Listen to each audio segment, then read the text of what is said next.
Hi viewers, எல்லோருக்கும் வணக்கம். இன்னைக்கு தென்றலே மெல்ல பேசு சீரியலில் இந்த குமரேசன் நான் தான் பரமனை கத்தியால் குத்தி கொலை பண்ணிட்டேன், அதனால் என்னை அரெஸ்ட் பண்ணுங்க அப்படின்னு சொல்லிட்டு போலீஸ் ஸ்டேஷனுக்கு அரெஸ்ட் ஆகி இருக்கிறாருங்க.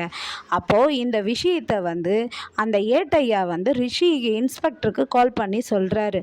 சார், இந்த குமரேசன் பரமனை கத்தியால் குத்திட்டேன்னு சொல்லிட்டு கத்தியோட ரத்தத்தோடு நிற்கிறான் சார் அப்படின்னு சொல்கிறாரு.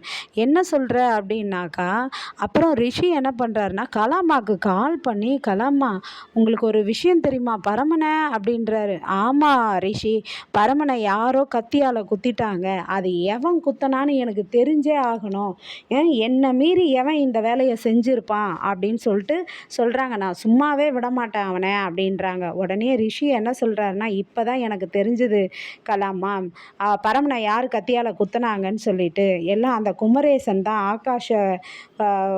ஆகாஷோட அப்பா குமரேசன் அப்படின்னு சொல்கிறாரு.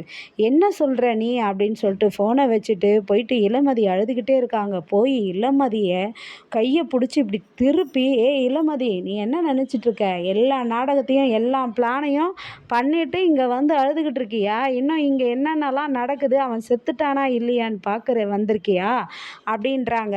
என்ன சொல்கிறீங்க அப்படின்னா, உங்கள் அப்பன் தான் என் பிள்ளைய குத்தனானாமே அப்படின்னு கேட்குறாங்க. என்னது, என் அப்பா மேலே பழிய சொல்லாதீங்க அப்படின்னதும், அவன் தான் கொலையே பண்ணிட்டேன்ட்டு கத்தியோட போய் போலீஸ் ஸ்டேஷனில் அரெஸ்ட் ஆகிருக்கான், போய் பாரு வேணானா அப்படின்றாங்க. உடனே இந்த நடிப்பெல்லாம் நடிக்காதீங்க, நீங்கள் பிளான் பண்ணி செஞ்சிட்டீங்க அப்படின்னு சொல்லிட்டு திட்டும்போது, எங்கள் அப்பா அப்படிலாம் செய்ய மாட்டார், ஏன் இப்படி பொய் சொல்கிறீங்க அப்படின்னு இளமதி வீட்டுக்கு ஓடியாடுறாங்க. வீட்டுக்கு ஓடியாந்தா நர்மதா சொல்கிறாங்க, இளமதி பெரியப்பா தான் பரமானனை கத்தியால் குத்திட்டாராம் இளமதி, நான் அப்படி தான் இளமதி கேட்டேன், இதை பெரியப்பாவே சொன்னார் இளமதி என்னதும். அப்புறம் அவரை குமரேசனை பார்க்க ஜெயிலுக்கு போகிறாங்க. ஜெயிலுக்கு போனதும் இளமதி அழுகுறாங்க. ஏன்பா இப்படி பண்ணீங்க, எதுக்குப்பா பண்ணீங்க, ஏன்பா இப்படிலாம் அவசரப்பட்டீங்க, பரமன் ஒன்றா ஆகாஷை குத்தலைப்பா, பரமனுக்கும் அதுக்கும் சம்மந்தம் இல்லைப்பான்னு அழுகுறாங்க. அழுதுட்டு ஹாஸ்பிட்டலுக்கு போனதும், சரி பரமன் எப்படி இருக்கிறான்னு நான் பார்க்கலாம், அப்புறம் பெரியப்பா ஏதோ கோவத்தில் பண்ணிட்டார் இளமதி, இவரை எப்படியாவது வெளியே எடுக்கணும்னு நர்மதா சொல்கிறாங்க. அப்போது இவரை எப்படி வெளியே எடுக்கிறதுன்ட்டு அங்கே ஏட்டையா கிட்ட கேட்கும்போது அவர் என்ன சொல்கிறாருன்னா, பரமன் பொழைச்சிட்டானா ஒன்றும் பிரச்சனை இல்லைம்மா, ஆனால் பரமனுக்கு ஏதாவது ஆயிடுச்சுன்னா உங்கள் அப்பாவை வெளியே பெயில் எடுக்கிறது ரொம்ப கஷ்டம், அவ்வளோதான், அவர் காலத்துக்கும் ஜெயிலில் இருக்க வேண்டியதான்னு சொல்லிடுறாங்க.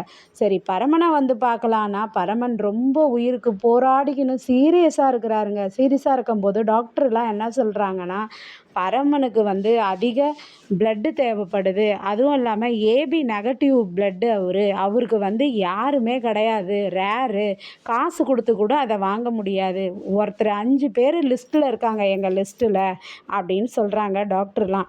சரி, அந்த 5 பேரோட டீட்டெயில்ஸை காட்டுங்க, நான் அவங்கக்கிட்ட பேசுகிறேன்றாங்க.